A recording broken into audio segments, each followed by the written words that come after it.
नमस्कार, मैं संतोष कुमार आपके अपने चैनल पीएनआर क्लासेस में आपका स्वागत करता हूं। हमने लास्ट वीडियोज़ में अलजेब्रा की बेसिक सेट थ्योरी के बारे में पढ़ रहे थे। वहाँ हमने जाना था कि वेन डायग्राम क्या है। वेन डायग्राम के उपयोग क्या होते हैं। हिंदी में इसे वेन आरेख या वेन चित्र के नाम से जाना जाता है। तो ये सभी बेसिक सेट थ्योरी के ही कॉन्सेप्ट हैं।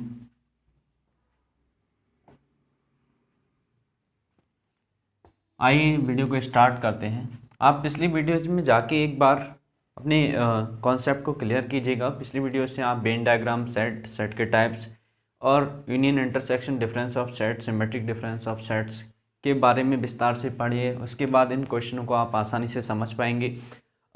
एटलीस्ट लास्ट वीडियो को ज़रूर देखिएगा ताकि आपको वेन डायग्राम समझ आ जाए। वेन डायग्राम क्या है ये सब कुछ आपको लास्ट वीडियो में विस्तार से बताया गया है। ओनली 15 मिनट आप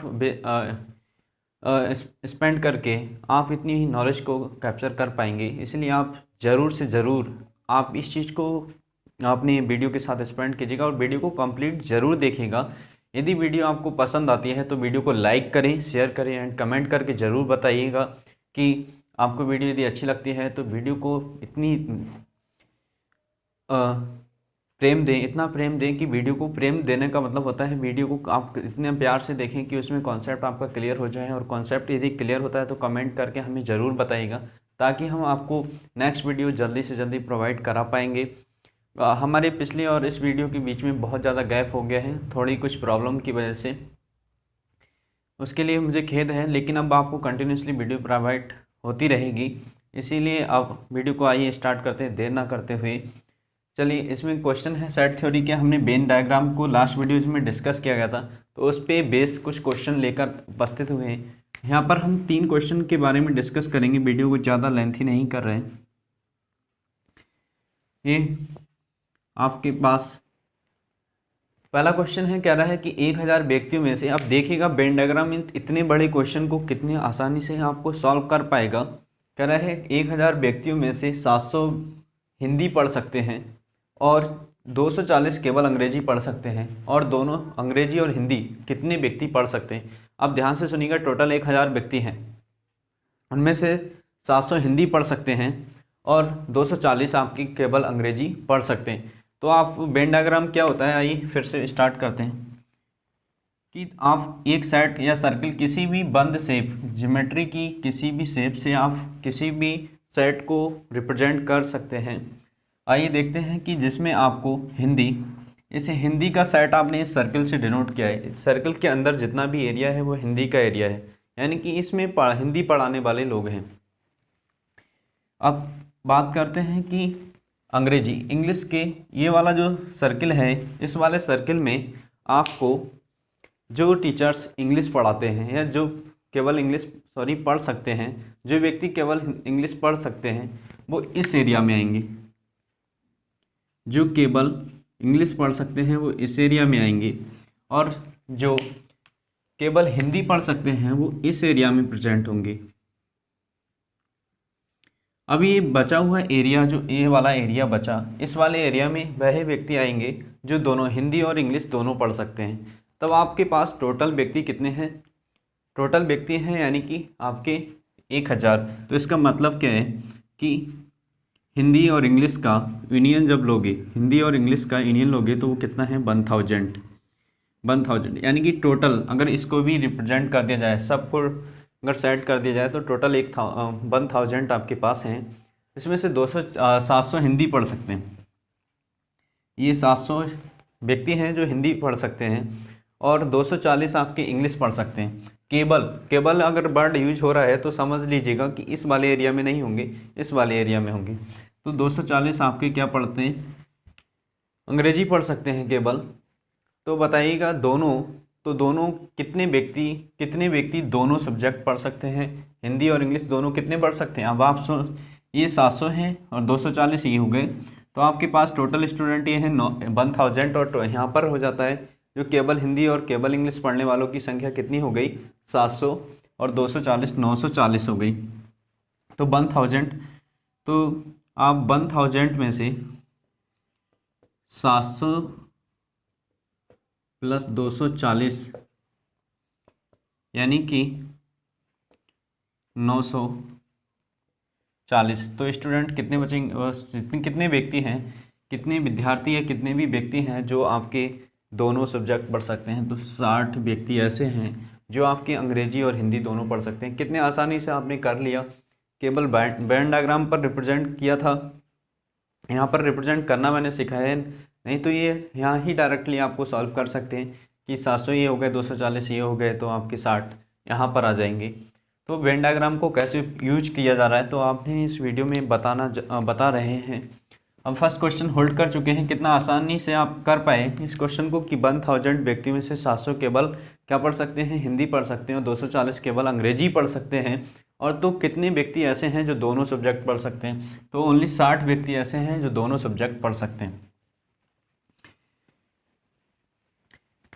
वेन डायग्राम कंपटीशन एग्जाम में बहुत सारे क्वेश्चनों को बहुत आसानी से सॉल्व कर सकता है, इसलिए वेन डायग्राम को बहुत अच्छे से पढ़ेगा। क्वेश्चन नंबर सेकंड आपका है, किसी कक्षा में 45 विद्यार्थी हैं, किसी कक्षा में 45 विद्यार्थी हैं, 18 ने गणित लिया है किंतु कला नहीं ली है।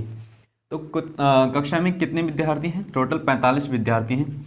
अभी ये सर्किल जो डिनोट कर रहा है वो मैथ वाले को डिनोट कर रहा है, और ये वाला जो सर्किल डिनोट कर रहा है, रिप्रेजेंट कर रहा है, रिप्रेजेंट कर रहे हैं ये आपका आर्ट यानी कि कला, और ये आपका मैथ यानी कि गणित को रिप्रेजेंट कर रहा है।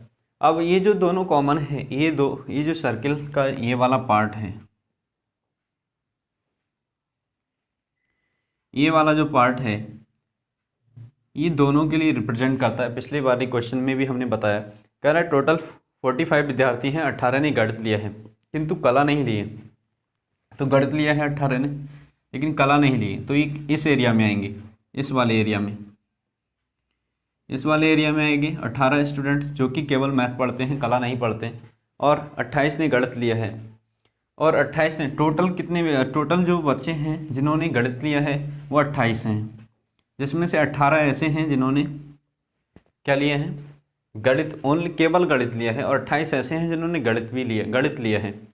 तो आप सोच लीजिए, गणित कुछ ऐसे विद्यार्थी हैं इनमें से गणित वाले जिन्होंने गणित और कला दोनों लिया है। तो कहते ऐसे निकालेंगे 28 - 18 कितना हो जाएगा, 10 स्टूडेंट ऐसे हैं जो आपके दोनों चीज़ें लिए हुए हैं, मैथ और कला दोनों को लिया है। तो 10 स्टूडेंट यहाँ पर आ गए। अब बात कर रहे हैं कितने विद्यार्थी ने कला लिया है, कितने ने किंतु गणित नहीं लिया है। तो अब टोटल आपके पास 45 थे, 45 - 28 कितना हो जाएगा, ये 15 - 8 7, और ये आपका हो जाएगा 3 - 1। तो 17 स्टूडेंट्स ऐसे हैं कि जो उन्होंने क्या लिया है, जिन्होंने आर्ट लिए है यानी कि कला लिया है किंतु गणित नहीं लिया है। तो आप सोच लिए सभी का सम 45 होना चाहिए, सभी का सम करोगे तो 45 ही आएगा। देख लीजिएगा, ये 10 10 और 30 हो जाएंगे, 8 7 कितना हो जाता है 15, तो 15 और 30 कितना हो जाता है 45। तो इस तरीके से आप सोचिए कि हमने वेन डायग्राम के हेल्प से ये क्वेश्चन को कितने आसानी से लगा पा रहे हैं।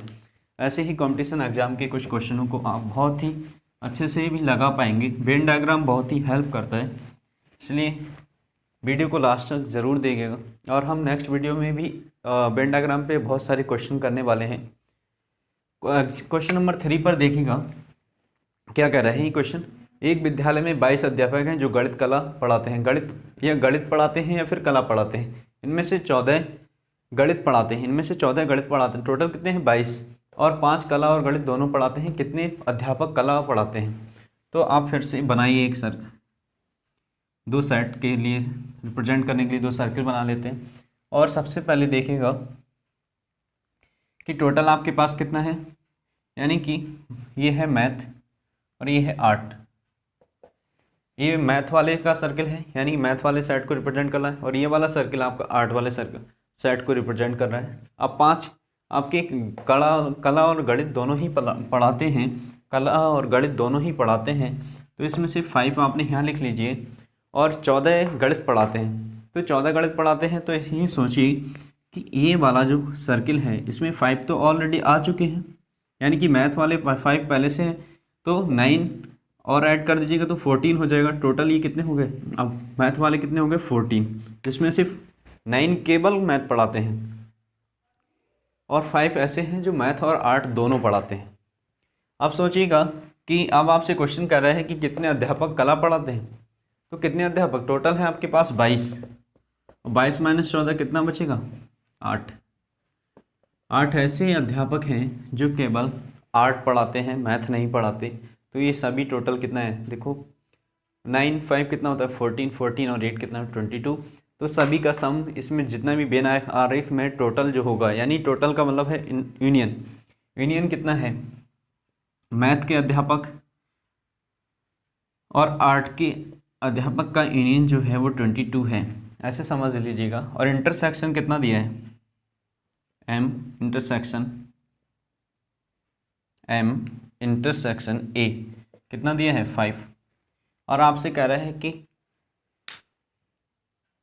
टोटल जो मैथ पढ़ाने वाले हैं वो क्या है, केवल मैथ पढ़ाने वालों की संख्या कितनी है 9 है। तो वो इस तरीके से अगर लिखने राइटिंग तरीके से करेंगे, वेन डायग्राम में बहुत आराम से कर पा रहे हैं, आराम से इसी से कीजिएगा वेन डायग्राम में। और राइटिंग तरीके से आपको पता होना चाहिए कि इंटरसेक्शन यूनियन कौन सा है। तो इंटरसेक्शन ये वाला पार्ट इंटरसेक्शन कहलाता है, और सभी को मिला दिया जाए तो क्या हो जाता है यूनियन हो जाता है। और डिफरेंस की बात करी जाए एम माइनस ए कर दिया जाए तो केवल ये वाला पार्ट एम माइनस ए को रिप्रेजेंट करेगा। यदि ए माइनस एम किया जाए तो ये वाला पार्ट जो होगा वो आपका ए माइनस एम को रिप्रेजेंट करेगा। तो आई होप ये सभी क्वेश्चन आपको आसानी से समझ आ चुके होंगे। और मेरा निवेदन है वीडियो को लास्ट तक ज़रूर देखिएगा। वीडियो यदि आपको पसंद नहीं आती है तो डिसलाइक कीजिएगा, और यदि पसंद आती है तो लाइक करें और कमेंट करके ज़रूर बताएं, ताकि वीडियोज में हम डेटा को अच्छे से प्रोवाइड करा सकें। आई होप लास्ट वीडियोज को आप ज़रूर देखेंगे, ताकि आपको वेन डायग्राम, वेन आरेख या वेन चित्र आसानी से समझ आए, क्या है ये, कहाँ से आए हैं और क्यों इनका यूज़ किया जाता है। ये सब आपको पिछले वीडियो में जानने के लिए मिल जाएगा। इसलिए पिछले वीडियोज़ पर अलजेब्रा की प्लेलिस्ट में जाकर विजिट कीजिएगा, या फिर आई बटन में हम आपको वीडियो प्रोवाइड करा देंगे। आई बटन पे क्लिक करके पिछली वीडियोज़ पर प्लेलिस्ट पे जा सकते हैं, और वहाँ से प्लेलिस्ट की सभी वीडियोज़ को क्रम से देखकर अपने नॉलेज को अपडेट कीजिएगा। Thank you all of you.